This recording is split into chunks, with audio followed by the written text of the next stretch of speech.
Systemic inequity and discrimination don't just crop up overnight. It takes decades and centuries of cultivation and reinforcement. In the case of gaming, the roots of gaming as a contested space, reserved only for a lucky few, are long and entrenched.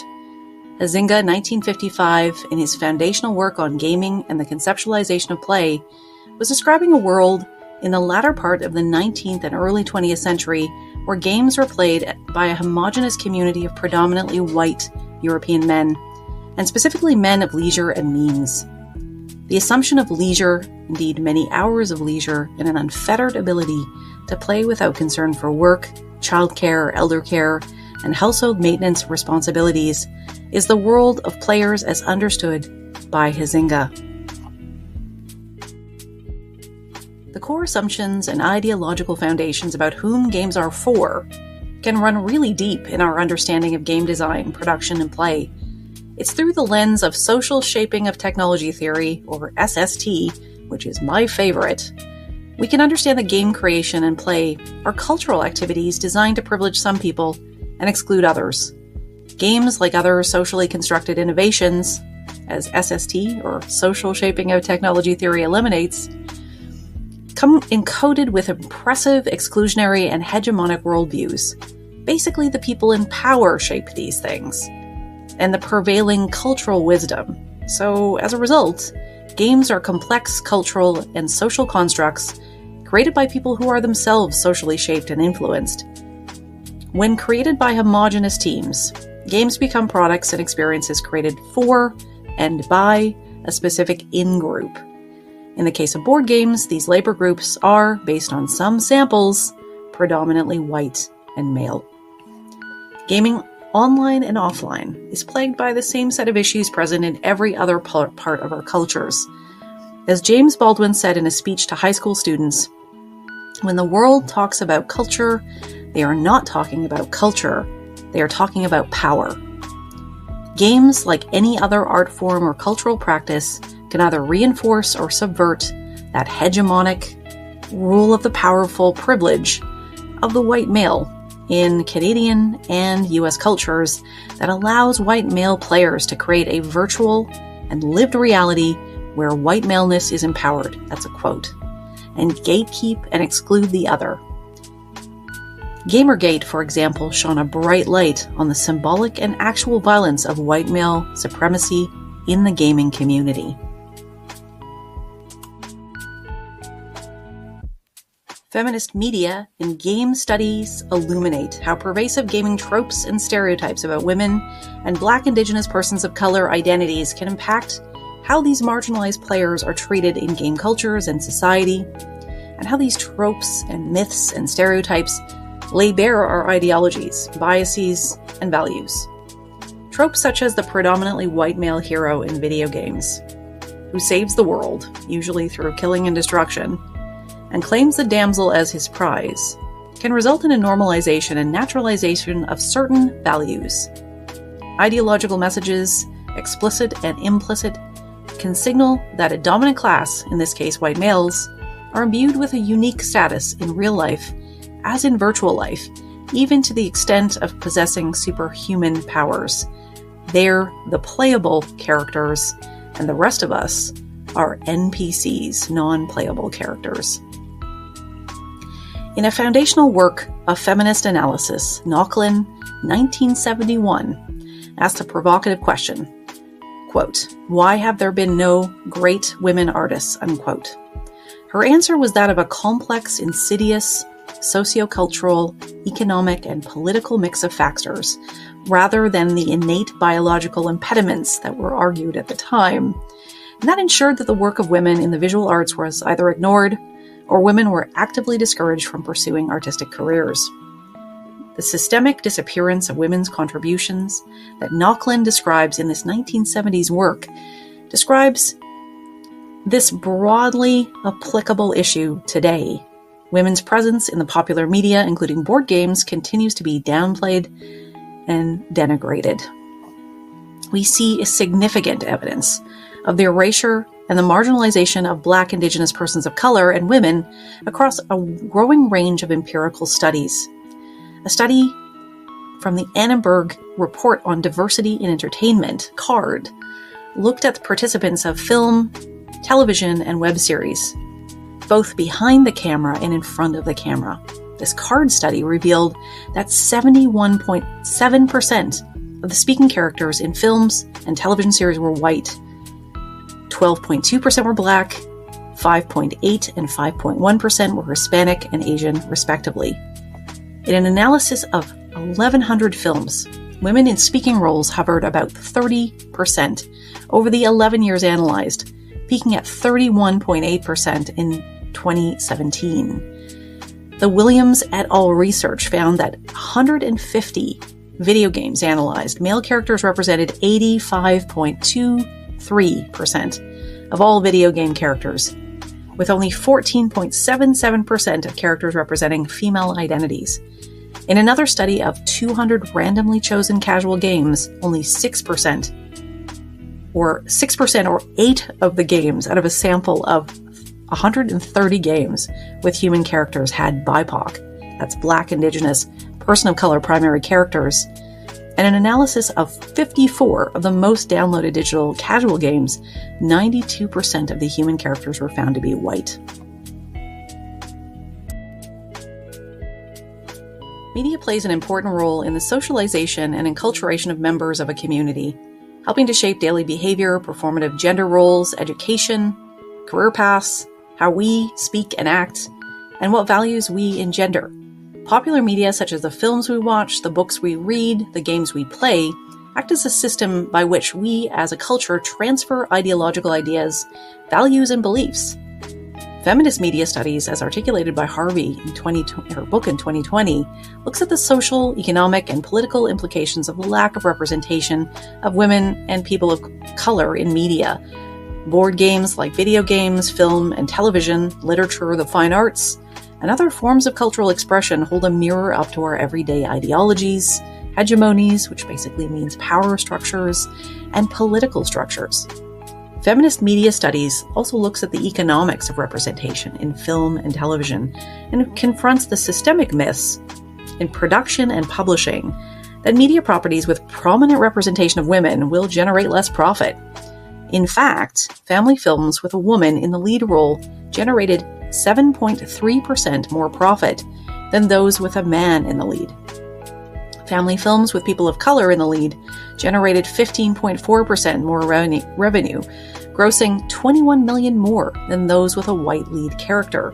Nonetheless, white male actors predominate on advertisements that run on traditional broadcast content, with women representing less than a third of all people featured in the advertising.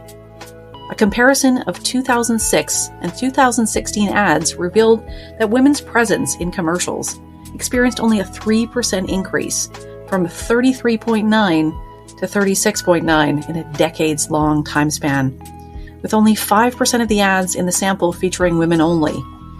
Percentages declined further when researchers looked specifically at women of color, with only 19% of speaking roles on commercials given to Black women, with Asian and Latina women representing 6% and 5% respectively. Interestingly, the studies focused on marketing reveal that this imbalance can negatively impact bottom-line results for publishers and production companies. A study of box office returns on 109 Hollywood films confirms the unprofitability of racial and gender homogeny, which is basically just all white people or all men, uncovering that it can cost big-budget films as much as 20% of their budget in losses on opening weekend when there isn't robust and authentic representation of Black, Indigenous persons of color, and women in the film production and on the screen. For a $159 million film, this production, without authentic representation, will lose $32.2 million opening weekend. Indeed, demographic representation in marketing and advertising strategies of consumer products has been correlated to increased sales and higher revenues.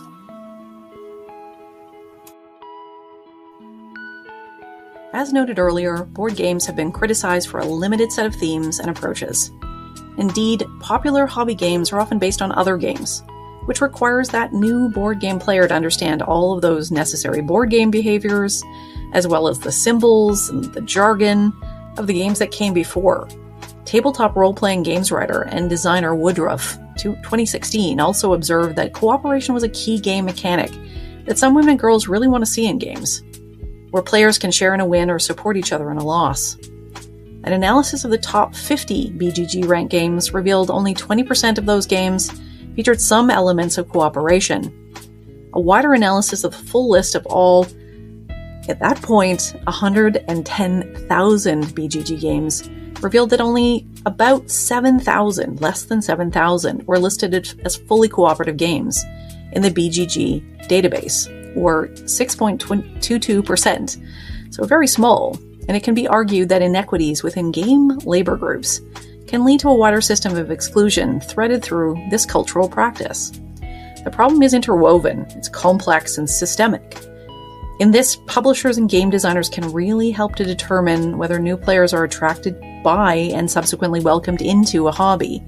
Indeed, all the choices you make through a game design process communicate your value system. From the way that the game is proverbially skinned, its representative artwork, its thematic choices, and even the mechanisms in the game, they're communicating a set of values.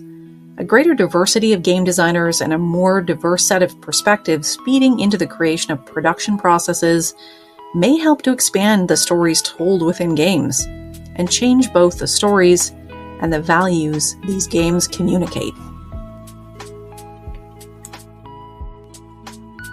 These inequities and patterns of exclusion may not necessarily be consciously malicious, and therein lies the challenge of systemic discrimination.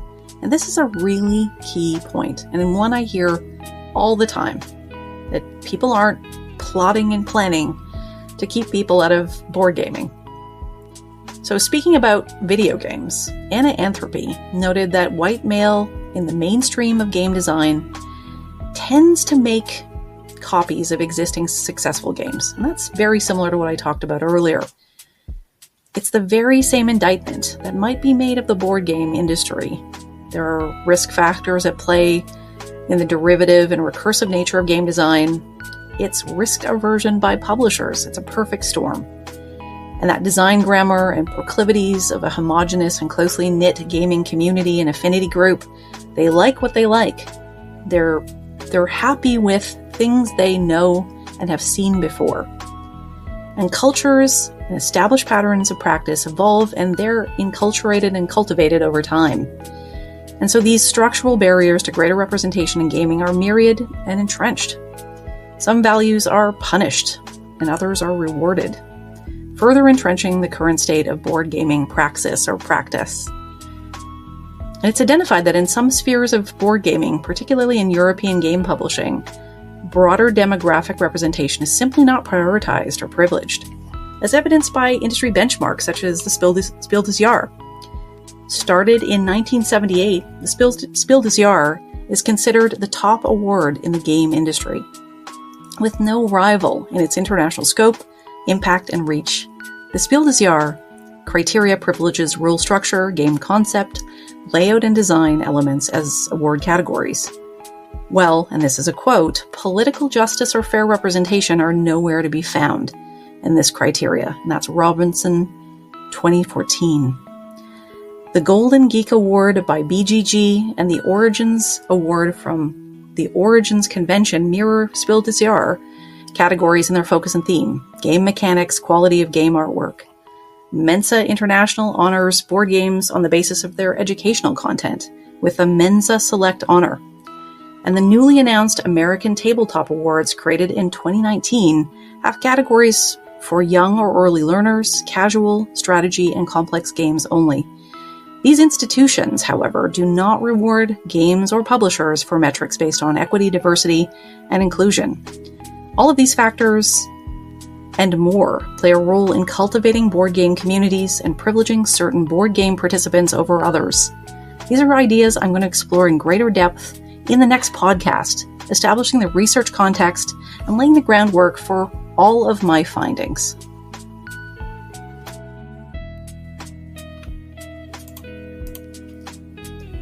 Some commentators have argued that a renewed mainstream interest in board games is due to an intergenerational cultural yearning for face-to-face interaction in a play activity that recalls a time before smartphones. Board gaming has become a pastime that is enjoying increased attention and active cultural practice. However, the nostalgia associated with board games, tied as it is with idealized ideas of that simpler time, and that means maybe less complicated, more homogenous, less diverse time, it all comes with socio-cultural baggage. Mass market and hobby board games have often relied on a narrow spectrum of themes, game mechanics, and imagery. Agricultural vistas inhabited by blonde-haired, blue-eyed farmers, the Eurocentric lore of knights fighting orcish hordes, Vikings pillaging coastal villages, or sprawling mercantile or imperial empires. Over the last 40 years, popular board games have been often very reliant on literary properties such as Tolkien's Lord of the Rings, and at least 229, there's probably more now, of unique board game titles with that theme alone in the Tolkien universe. As with these literary, cinema, and television properties, games are dominated by mainly white male protagonists, styled in the same fashion as literary and filmic variants of Campbell's monomyth.